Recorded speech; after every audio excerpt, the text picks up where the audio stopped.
प्रिय विद्यार्थियों, सप्रेम नमस्कार। मैं बलराम द्विवेदी आज की इस कक्षा में आपका हार्दिक स्वागत करता हूं। आज हम लोग वसंत भाग 1 के अंतर्गत चांद से थोड़ी सी गप्पें इस कविता का अध्ययन करेंगे। इस कविता के रचयिता का नाम है शमशेर बहादुर सिंह। आइए इस कविता को पढ़ने के पहले इस कविता का एक बार हम लोग वाचन करते हैं। चांद से थोड़ी सी गप्पें। 10-11 साल की एक लड़की। गोल है खूब मगर आप तिरछे नजर आते हैं जरा। आप पहने हुए हैं कुल आकाश तारों जड़ा। सिर्फ मुंह खोले हुए हैं अपना गोरा चिट्टा गोल मटोल। अपनी पोशाक को फैलाए हुए चारों सिमत आप कुछ तिरछे नजर आते हैं जाने कैसे।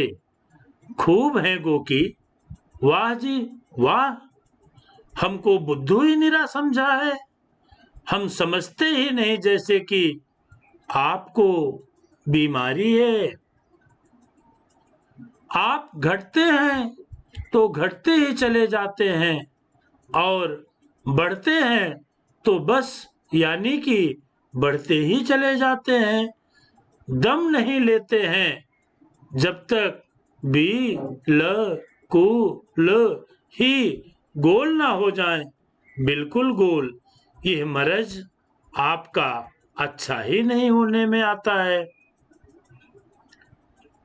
तो प्रिय विद्यार्थियों, अभी हम लोगों ने इस कविता का वाचन किया। अब आइए इस कविता के भावार्थ को हम समझते हैं। जैसा कि पाठ के शीर्षक में आप देख रहे हैं, चांद से थोड़ी सी गप्पें। तो यहाँ चांद से थोड़ी सी गप्पें, गप्पे माने बातचीत। यहाँ चांद से थोड़ी सी गप्पें बातचीत की गई है और 10-11 साल की एक लड़की ने चांद से बात की है। अब वो कहती है, गोल हैं खूब मगर आप तिरछे नजर आते हैं जरा। आप पहने हुए हैं कुल आकाश तारों जड़ा। एक 10-11 साल की लड़की चांद को देखकर उससे कहती है, आप गोल हैं खूब मगर आप दिखने में पूरी तरह गोल हो, लेकिन फिर भी ना जाने मगर। गोल है खूब, आप दिखने में पूरे गोल दिखते हैं, लेकिन आप तिरछे नजर आते हैं जरा। आप थोड़े सा ना जाने क्यों तिरछे नजर आते हैं। ये कौन करे? 10-11 साल की एक छोटी सी लड़की। किससे? चांद से। कि आप दिखने में तो गोल दिखते हैं, लेकिन आप थोड़े से तिरछे नजर आते हैं। जरा माने थोड़े से। आप पहने हुए हैं कुल आकाश तारों जड़ा। चांद से वो लड़की कहती है कि आपने कपड़े के रूप में आप पहने हुए हैं कुल आकाश। कुल माने पूरा, पूरे आकाश को आपने, जो आकाश तारों से जड़ा हुआ है, माने जिस आकाश में तारे टिमटिमा रहे हैं, उस आकाश को आपने कपड़े के रूप में, कपड़ों की भांति आपने पहना हुआ है और आपकी ये पोशाक तारों से जड़ी हुई है। आप पहने हुए हैं कुल आकाश तारों जड़ा। तो 10-11 साल की लड़की कहती है कि आप दिखने में थोड़े तिरछे नजर आते हैं और आपने आकाश को ही अपना कपड़ा, अपनी पोशाक बनाई है और आपकी पोशाक में तारों जड़े हुए हैं और इस पोशाक में आप जो है सिर्फ मुंह खोले हुए हैं अपना, माने आपका पूरा शरीर इसमें छिपा हुआ है और इस कपड़ों में केवल तुम्हारा सिर्फ माने केवल मुंह खोले हुए है अपना। आपका केवल मुंह ही दिखाई पड़ता है। कैसा मुंह? गोरा चिट्टा गोल मटोल। माने आप चिट्टा माने गोरा चिट्टा गोल मटोल। तो यहाँ गोरा चिट्टा माने सफेद, चांद सफेद रंग का दिखता है। तो 10-11 साल की लड़की कहती है कि आप गोल हैं, लेकिन दिखने में थोड़े से तिरछे नजर आते हैं। आपने पूरे आकाश को एक कपड़े के रूप में पहन रखा है। आपके कपड़ों में तारे जड़े हुए हैं और आपने अपना पूरा शरीर तो कहीं छिपाया हुआ है, केवल आपका दिख रहा है क्या? मुंह। आप खोले हुए सिर्फ अपना मुंह। कैसा मुंह? गोरा चिट्टा गोल मटोल, गोल मटोल माने गोल मटोल, और गोल गोल चांद दिखता है तो आप सफेद रंग का है आपका मुंह और आप गोल मटोल दिखते हैं, आपका मुंह गोल मटोल दिखाई दे रहा है। आइए आगे देखते हैं इसको। वो लड़की चांद से कहती है कि अपनी पोशाक को फैलाए हुए चारों सिमत आप कुछ तिरछे नजर आते हैं, जाने कैसे। लड़की कहती है कि तुमने अपनी पोशाक गोलाई के आकार में पूरे आकाश में फैला रखा है। सिमत माने चारों ओर।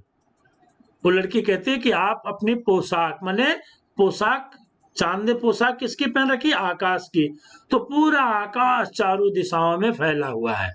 लड़की फिर से कहती है कि आप कुछ तिरछे नजर आते हैं, जाने कैसे, लेकिन फिर भी आप तिरछे नजर आते हैं, पता नहीं कैसे। खूब हैं गोकी, वाह जी वाह। वो लड़की कहती है कि तुम भी खूब हो गोकी, खूब हो गोकी। अब यहाँ गोकी मने यानी चांद से वो लड़की कहती है यानी आप खूब हैं, वाह जी वाह। लड़की चांद से कहती है कि आप खूब हैं, वाह जी वाह। चांद को संबोधित करते हुए लड़की कहती है वाह जी वाह आप खूब हैं, हमको बुद्धू ही निरा समझा है। बुद्धू मने पागल, मूर्ख। आप हमको बुद्धू समझते हैं, आप हमको जो है मूर्ख समझते हैं। निरा माने पूरी तरह से, आप हमको पूरी तरह से मूर्ख मत समझिए। वो लड़की चांद से कहती है कि मैं आपके बारे में सब कुछ समझती हूँ, आपके बारे में सब कुछ जानती हूँ। आपको लगता है कि मैं आपके बारे में कुछ नहीं जानती हूँ, तो हमको बुद्धू ही निरा समझा है। आप हमको 10-11 साल की लड़की सोच करके बुद्धू मत समझिए, मूर्ख मत समझिए। हम समझते ही नहीं जैसे आपको बीमारी है, हम समझते हैं आपके बारे में। आप हमको मूर्ख मत समझो, हम जानते हैं आपको बीमारी है।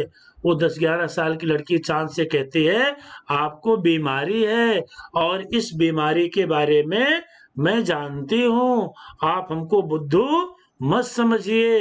ये चांद से कहती है वो लड़की।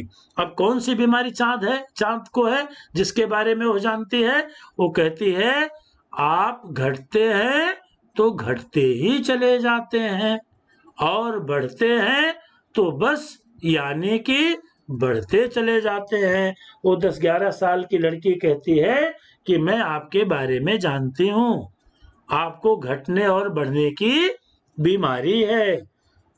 इस काव्यांश में वो लड़की कह रही है कि चांद पर वो व्यंग कर रही है कि आपको बीमारी है और आपकी बीमारी के बारे में मैं जानती हूँ।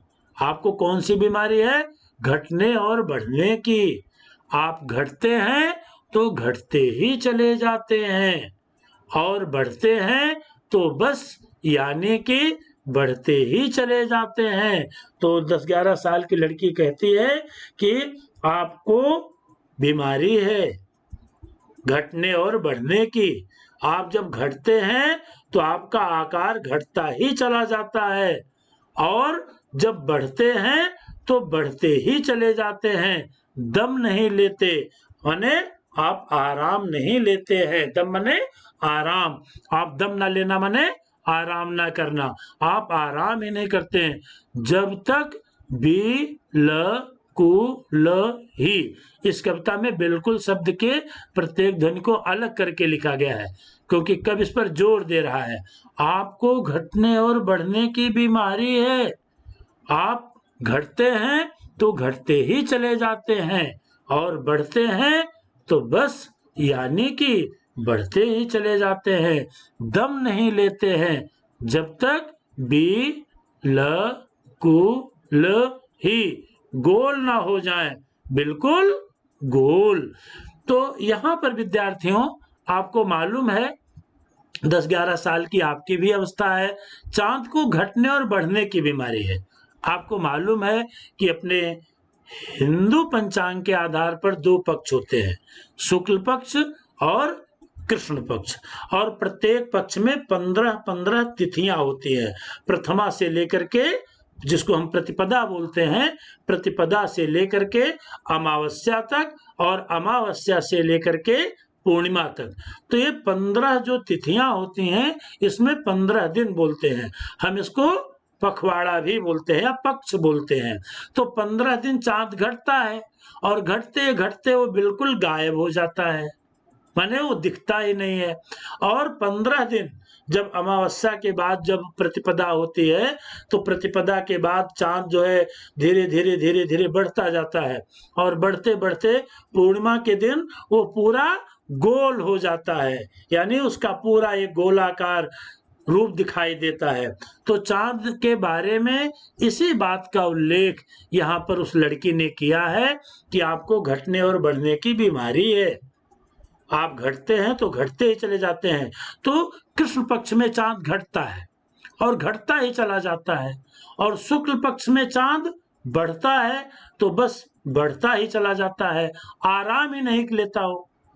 कब तक? जब तक बिल्कुल गोल ना हो जाए, बिल्कुल गोल। यहाँ 2 बार गोल शब्द आया है। गोल माने गायब होना भी, और गोल माने गोल आकार का होना। तो शुक्ल कृष्ण पक्ष में चांद जो होता है, घटते घटते बिल्कुल गायब हो जाता है, अमावस्या को दिखता ही नहीं है। और शुक्ल पक्ष में चांद बढ़ते बढ़ते एकदम बिल्कुल गोल आकार का हो जाता है, वो गोलाकार हो जाता है। वो 10-11 साल की लड़की कहती है कि मैं आपकी इस बीमारी के बारे में जानती हूँ, आप हमको बुद्धू मत समझिए, ये मर्ज अच्छा ही नहीं होने में आता। मर्ज माने ये बीमारी। कौन सी बीमारी? चांद के घटने और बढ़ने की बीमारी। ये आपकी बीमारी आपके अच्छी ही नहीं होने में आती है, और मैं आपकी इस बीमारी के बारे में जानती हूँ। आप मुझे मूर्ख मत समझें, आपको बीमारी है घटने और बढ़ने की। तो अगर यहाँ मैं प्रश्न पूछूं कि चांद किस पक्ष में घटते घटते बिल्कुल गायब हो जाता है, तो किस पक्ष में? कृष्ण पक्ष में घटते घटते गायब हो जाता है। और किस पक्ष में बढ़ते बढ़ते बिल्कुल गोल हो जाता है? शुक्ल पक्ष में। और शुक्ल पक्ष से पूर्णिमा तक बढ़ते बढ़ते पूर्णिमा के दिन एकदम गोल हो जाता है। तो इस तरह से दोनों पक्षों के बारे में और चांद के घटने और बढ़ने के बारे में हमने आपको बताया। आशा करता हूं कि आपने पाठ अच्छे से सीखा, अच्छे से पढ़ा। आइए हम एक बार पुनः इस कविता का सारांश समझते हैं। इस कविता में 10-11 साल की एक लड़की ने चांद के बारे में अपनी भावनाओं को प्रकट किया है। चांद गोल है पर तिरछा नजर आता है। उसने तारों से जड़े हुए सारे आकाश को वस्त्र की भांति पहन रखा है। उसने अपना गोरा चिट्टा मुंह खोल रखा है और अपनी पोशाक को चारों ओर फैला रखा है। लड़की चांद पर कटाक्ष यानी व्यंग करते हुए कहती है कि हम तुम्हारी असलियत माने सच्चाई के बारे में जानते हैं। तुम्हें घटने और बढ़ने की बीमारी है। तुम जब घटने लगते हो तो घटते ही चले जाते हो और एक दिन बिल्कुल दिखाई ही नहीं देते हो, और जब तुम बढ़ने पर आते हो तो बढ़ते ही जाते हो और एकदम गोल होकर ही दम लेते हो। तो इस तरह चांद जो घटता बढ़ता है उसके क्रम को बताया गया इसमें, और चांद घटते घटते बिल्कुल गायब हो जाता है कृष्ण पक्ष में, और शुक्ल पक्ष में बढ़ते बढ़ते वो बिल्कुल गोल आकार का हो जाता है। तो इस चांद के बारे में 10-11 साल की लड़की ने अपने मनोभाव को व्यक्त किया है आज की वीडियो में, आज के क्लास में। इतना ही। अगली वीडियो में हम पुनः आपसे मिलते हैं नए उमंग उत्साह के साथ। तब तक के लिए धन्यवाद।